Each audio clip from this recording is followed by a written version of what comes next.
ನಾನು ಡಾಕ್ಟರ್ ರಾಜಶೇಖರ್ ಜಾಗ ಅಂತ cancer surgeon Manipal hospital Bangalore.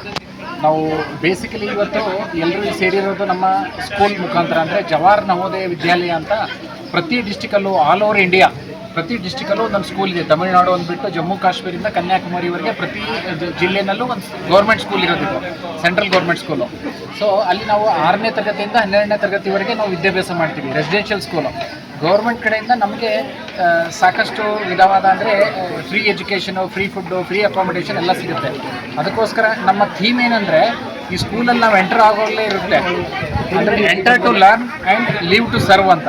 So ನಾವು ಹೊರಗಡೆ ಬಂದ ಮೇಲೆ ನಾವು ಸೊಸೈಟಿಗೆ ಏನಾದರೂ ಕೊಡಬೇಕು, ನಮ್ಮ ನೀಡಬೇಕು, ನಾವು ಅಂದರೆ ಸೋಷಿಯಲ್ ಸರ್ವಿಸ್ ಮಾಡಬೇಕು ಅನ್ನೋ ಉದ್ದೇಶದಿಂದ ನಾವು ನವೋದಯನ್ಸ್ ಇನ್ ಬೆಂಗಳೂರು ಅಂತ ಒಂದು ಸಂಸ್ಥೆ ನಾವು ಸ್ಟಾರ್ಟ್ ಮಾಡಿದ್ವಿ ಬೆಂಗಳೂರಲ್ಲಿ.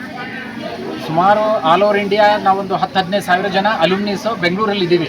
ಅದು ಡಿಫ್ರೆಂಟ್ ಫೀಲ್ಡ್ಸಲ್ಲಿ ಇದ್ದೀವಿ. ಡಾಕ್ಟರ್ ಇರ್ಬೋದು, ಇಂಜಿನಿಯರ್ ಇರ್ಬೋದು, ಅಡ್ವೊಕೇಟ್ ಇರ್ಬೋದು, ಸುಮಾರು ಎಲ್ಲ ಟೀಚರ್ಸು ಎಲ್ಲ ಯಾವ ಇದರಲ್ಲಿ ಫೀಲ್ಡಲ್ಲಿ ಇಲ್ಲ ಅಂತಿಲ್ಲ, ಎಲ್ಲ ಫೀಲ್ಡಲ್ಲೂ ನವೋದಯ ರಂಗದವರು, ನವೋದಯ ಸ್ಕೂಲವರು ಇದ್ದಾರೆ ಈಗ.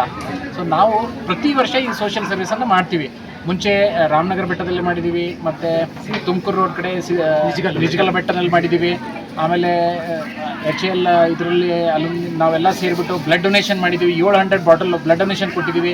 ಆಲ್ ಓವರ್ ಕರ್ನಾಟಕ ನಮ್ಮ ಅಲುಮ್ನಿ ಎಲ್ಲ ಸೇರಿ ರಕ್ತದಾನ ಮಾಡಿದ್ದಾರೆ. ಅದು ನಾವು ಕಿದ್ವಾಯಿ ಹಾಸ್ಪಿಟಲ್ಗೆ, ವಿಕ್ಟೋರಿಯಾ ಜನರಲ್ ಹಾಸ್ಪಿಟಲ್ಗೆ, ಗೌರ್ಮೆಂಟ್ ಹಾಸ್ಪಿಟಲ್ಗೆ ರಕ್ತದಾನ ಮಾಡಿದ್ದೀವಿ. ಆಮೇಲೆ 750 ಜನ ನಾವು ಅಂಗಾಂಗಗಳನ್ನು ದಾನ ಮಾಡೋಕ್ಕೆ ಪ್ಲೆಜ್ ಮಾಡಿದ್ದೀವಿ. ಸೊ ಆ ರೀತಿ ಪ್ರತಿ ವರ್ಷ ನಾವು ಏನಾದರೂ ಒಂದು ಸೋಷಿಯಲ್ ಆ್ಯಕ್ಟಿವಿಟಿ ಕಂಡಕ್ಟ್ ಮಾಡ್ತಾ ಇರ್ತೀವಿ. ಈಗ ಲಾಸ್ಟ್ 2 ಇಯರ್ಸ್ ಬ್ಯಾಕ್ ಅಂತ ಹೇಳಿದ್ರೆ ನಾವು ಕ್ಯಾನ್ಸರ್ ಅವೇರ್ನೆಸ್ ವಾಕಥಾನ ಮಾಡಿದ್ವಿ. 12,000 ಜನ ಬಂದರು. ನಮ್ಮ ಆ್ಯಕ್ಟಿವಿಟಿ ನೋಡಿ even government of Karnataka health department ನಮ್ಮ ಜೊತೆ ಕೈಗೂಡಿಸಿ ಅದು ಮಾಡಿರೋದು ಕಂಠೀರವ ಸ್ಟೇಡಿಯಮಲ್ಲಿ. ಸೊ ಆ ರೀತಿಯಾಗಿ ಪ್ರತಿ ವರ್ಷ ಮಾಡ್ತೀವಿ. ಅದೇ ರೀತಿಯಾಗಿ ಈ ವರ್ಷ ನಾವು ಈ SRS ಬೆಟ್ಟನ ಅಂದರೆ ರೇವಣಸಿದ್ದೇಶ್ವರ ಬೆಟ್ಟನ ನಾವು ಆಯ್ಕೆ ಮಾಡ್ಕೊಂಡಿದ್ದೀವಿ. ನಮ್ಮ ಉದ್ದೇಶ ಇಷ್ಟೇ, ಪರಿಸರ ನಾವು ಪ್ರೇಮಿ, ಅಂದರೆ ಪ್ಲಾಸ್ಟಿಕ್ ಫ್ರೀ ಆಗಬೇಕು, ಈ ಜಗತ್ತು ಪ್ಲಾಸ್ಟಿಕ್ ಫ್ರೀ ಆಗಬೇಕು.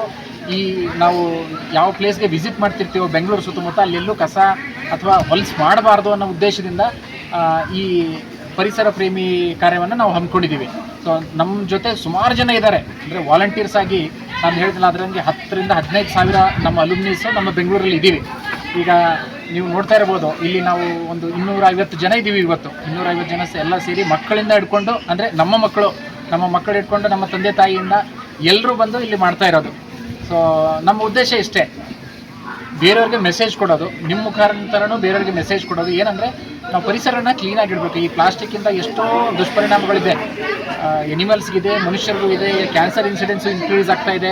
ಸೊ ಅದಕ್ಕೋಸ್ಕರ ನಮ್ಮಿಂದ ಎಷ್ಟಾಗುತ್ತೋ ನಾವು ಅದನ್ನು ಕಾಂಟ್ರಿಬ್ಯೂಟ್ ಮಾಡೋಣ. ಬಿಕಾಸ್ ಎಲ್ಲ ನಾವು ಗೌರ್ಮೆಂಟಿಂದಲೇ ಎಕ್ಸ್ಪೆಕ್ಟ್ ಮಾಡೋಕ್ಕಾಗಲ್ಲ, ಪ್ರತಿ ನಾಗರಿಕನೂ ಅದಕ್ಕೆ ಕಾಂಟ್ರಿಬ್ಯೂಟ್ ಮಾಡಬೇಕು. ಆ ಉದ್ದೇಶದಿಂದ ಮಾಡ್ತಾ ಇರೋದು. ನಮ್ಮ ಪ್ರಶಾಂತ್ ಅವರು ಇದರಲ್ಲಿ ತುಂಬ ಆ್ಯಕ್ಟಿವ್ ಆಗಿ ವಾಲಂಟರಿ ಆಗಿ ಮಾಡ್ತಾ ಇರೋದು. ಅವರು ಒಂದು ಮಾತಾಡ್ತಾರೆ. ಸಿಂಪಲಾಗಿ ಹೇಳಬೇಕು ಅಂತಂದರೆ, ಪ್ಲಾಸ್ಟಿಕ್ಕು ಇವತ್ತು ಅನಿವಾರ್ಯತೆ ಆಗಿದೆ. ಯಾರಿಗೂ ಸಹ ಪ್ಲಾಸ್ಟಿಕ್ ನಾನು ಯೂಸೇ ಮಾಡಲ್ಲ ಅನ್ನೋ ಪರಿಸ್ಥಿತಿ ಯಾರಿಗೂ ಇಲ್ಲ, ಯೂಸ್ ಮಾಡಬೇಕು. ಆದರೆ 2019 ಅಂಕಿಅಂಶ ಏನು ಹೇಳುತ್ತೆ ಅಂದರೆ, ಪ್ರತಿಯೊಬ್ಬ ಮನುಷ್ಯನಿಗೆ, ಈ ಪ್ರಪಂಚದಲ್ಲಿರೋ ಪ್ರತಿಯೊಬ್ಬ ಮನುಷ್ಯನಿಗೆ 1 ವರ್ಷಕ್ಕೆ 45 kg ಪ್ಲಾಸ್ಟಿಕ್ಕು ಪ್ರೊಡ್ಯೂಸ್ ಮಾಡ್ತಾರಂತೆ.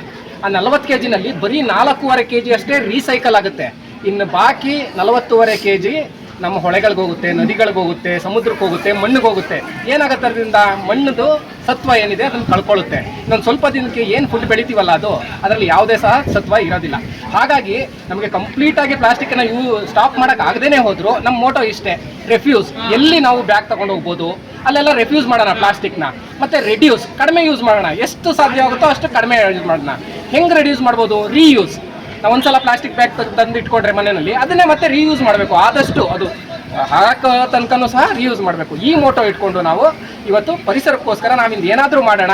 ನಮ್ಮನ್ನು ನೋಡಿ ಬೇರೆಯವರು ಸಹ ಸ್ವಲ್ಪ ಇನ್ಸ್ಪೈರ್ ಆಗ್ಬೋದು. ಅವರು ಸಹ ಸೋಷಿಯಲ್ ಮೀಡಿಯಾದಲ್ಲಿ ನಿಮ್ಮ ಮುಖಾಂತರ ನೋಡಿದವರು ಸಹ ಸೋಷಿಯಲಿ ಏನಾದರೂ ಕಾಂಟ್ರಿಬ್ಯೂಟ್ ಆಗಲಿ ಅಂತ ನಾವು ಸಣ್ಣ ಪ್ರಯತ್ನ ಮಾಡ್ತಾ ಇದ್ದೀವಿ sir. Thank you so much.